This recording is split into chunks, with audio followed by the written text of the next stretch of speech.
솔직히 여사친 웨딩드레스 사건 그냥 원규 잘못이라고 봐도 됩니다. 지연이 입장을 전혀 배려하지 않은 게 맞아요. 그런데 오늘 우리가 주목해야 할 건 누가 잘못했냐가 아닙니다. 둘은 서로 좋아하는데 왜 끝까지 어긋났을까? 이건 성향 차이로 발생하는 최악의 조합이기 때문입니다. 오늘 영상 보면 여러분의 과거 연애가 왜 망했는지 소름 돋게 이해됩니다. 원규와 지연은 같은 사건을 서로 완전히 다른 방식으로 해석합니다. 원규는 현실형에 가까운 남자입니다. 웨딩드레스 사건 때 원규의 심리 상태를 볼까요? 10년 지기 친구의 부탁이다. 혼자가 아니라 여러 명이 함께다. 어차피 얘한테 이성적 호감 없음. 본인은 크게 의미 없는 행동이라고 느꼈겠지만 대다수의 여자들에겐 상처가 될 수밖에 없습니다. 하지만 지연이에겐 그 상처가 10배 이상 직격탄으로 다가왔을 수도 있어요. 서사형 사고 방식을 가지고 있습니다. 서사형 사고란 뭘까요? 내 감정을 연결해서 하나의 스토리를 자꾸 만들려고 합니다. 즉 원규 행동의 의미를 지금 우리 관계 속에서 해석하려고 하죠. 여기서 바로 문제가 생기는데요. 당시 지연의 심리 상태를 볼까요? 현재 취업 준비 중인 불안정한 상태라 자존감이 많이 떨어져 있습니다. 반대로 원규의 여사친은 집도 잘 살고 직업도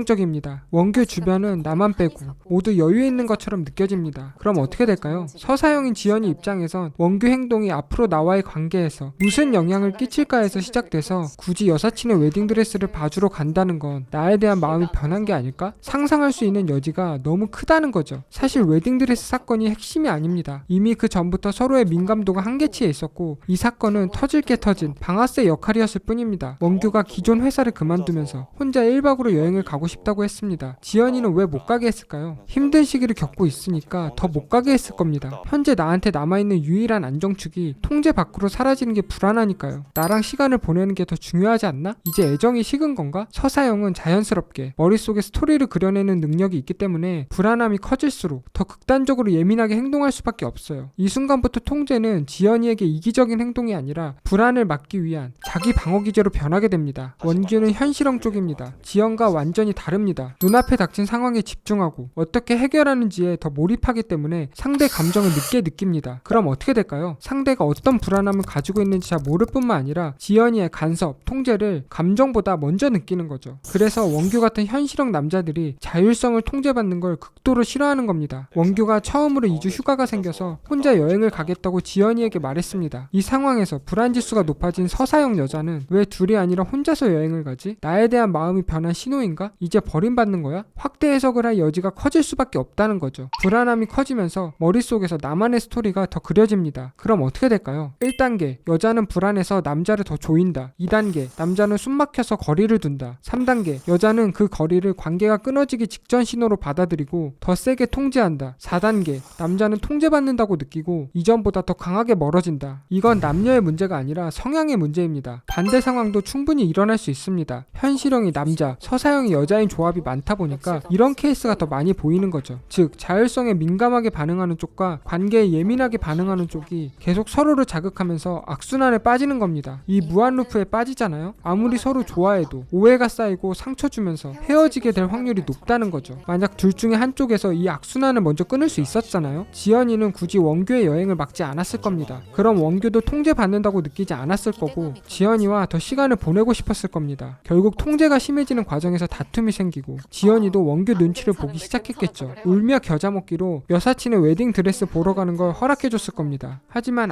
아이러니하게도 가장 견디기 힘든 걸 허락해준 상황이 된 거죠. 그렇게 폭발했을 거고 계속 답답했던 원규 입장에선 아니 자기가 가라고 해놓고 왜 또 뭐라고 하는 거야? 생각에 감정이 터졌을 겁니다. 그리고 지연이는 원규가 내 불안함을 없애주길 바라는 마음으로 떠봤지만 원규가 진짜 헤어지자고 한 거죠. 이 순간 지연은 어떤 감정을 느꼈을까요? 그동안 내가 상상했던 불안한 감정들, 이 상상들이 전부 현실처럼 느껴졌을 겁니다. 그래서 지연이의 내러티브, 힘들 때 조건만 보고 나를 버린 남자가 굳어진 거죠. 그러니까 이후 원규가 다시 연락했을 때 내가 직업이 없을 때는 헤어지자고 했다가 연기 강사 시작하니까 이제 와서 홀라당 다시 만나자고? 이런 반응을 보인 겁니다. 오해가 쌓인 거죠. 하우스 내에서도 비슷합니다. 원규가 날 버렸다는 자기 서사에 갇혀있기 때문에 계속 예민하게 반응하고 부정적인 방향으로 해석할 수밖에 없습니다. 어떤 분들은 피해자 코스프레 하는 거다 오해하던데 아닙니다. 지연 입장에선 피코를 하는 게 아니라 진짜 그렇게 느꼈을 겁니다. 실제로 원규 의도가 어땠는지를 떠나서 말이죠. 그래서 자꾸 왔다 갔다 하는 모습을 보이는 겁니다. 나한테 개원을 바라는 건가? 얘기하다가 더 안 좋은 방향으로 해석을 한 것 같다고 또 말하죠. 내가 취업하니까 홀라당 다시 사귀려고 연락했다고 말하다가 원규의 해명을 듣더니 또 바로 인정하는 이중성이 나옵니다. 왜 그럴까요? 내가 기억하는 과거와 지금의 판단이 다르니까요. 하지만 어찌됐건 지연의 머릿속에는 원규가 힘들 때 나를 버린 사람이라는 프레임이 명확하게 굳어져 있습니다. 원규의 모든 말과 행동을 이 프레임 속에 가두기 때문에 계속 날선 반응이 나올 수밖에 없다는 거죠. 이 고리를 끊는 게 매우 어려워요. 심지어 원규랑 지연이는 커뮤니케이션 방식이 다르기 때문에 난이도가 더 높습니다. 원규는 현재 지연이 생각을 많이 하지만 딱 결론만 말하는 스타일입니다. 말에 공백이 많다는 거죠. 반대로 지연이는 해석이 빠른 스타일입니다. 공백이 크면 클수록 스스로 그걸 채워넣는 사람이라는 거죠. 근데 지금 원규에 대한 내러티브가 어때요? 감정이 좋을 때는 큰 문제가 없습니다. 아니, 오히려 긍정적인 방향으로 채워질 겁니다. 실제로 유식한테 호감이 있을 때는 유식의 말과 행동을 계속 좋은 방향으로 해석했잖아요. 하지만 이렇게 애증과 오해가 섞였을 때는 원규가 더 풀어서 말할 필요가 있습니다. 안 그러면 지연이는 안 좋은 방향으로 필터링이 계속 돌아가기 때문에 계속 예민하게 반응할 수밖에 없어요. 하지만 원규 입장은 또 다릅니다. 데이트 신청을 하거나 질투가 난다고 하거나 언제 데이트할 거냐고 물어보는 행동이 본인은 엄청 적극적으로 행동하는 거죠. 그러니까 지연이 긁으면 긁는 대로 예민하게 반응하는 겁니다. 평소 무던한 성격과 정반대로예요. 스트레스 지수가 높아지기 때문에 오히려 평소엔 억눌려 있던 감정적인 모습이 터지는 겁니다. 여기서 많은 분들이 의문을 가질 겁니다. 아니, 원규는 ST 유형이니까 생각을 깊게 안 하는 거 아닌가요? 많은 사람들이 이런 오해를 하는데요. 아니요, 우선순위가 다른 겁니다. ST 성향은 감정이나 서사는 후순위가 맞습니다. 하지만 문제 해결 능력의 순위가 높기 때문에 현실적 판단은 내부에서 깊게 생각하고 표현하는 유형입니다. 지금 지연과의 관계가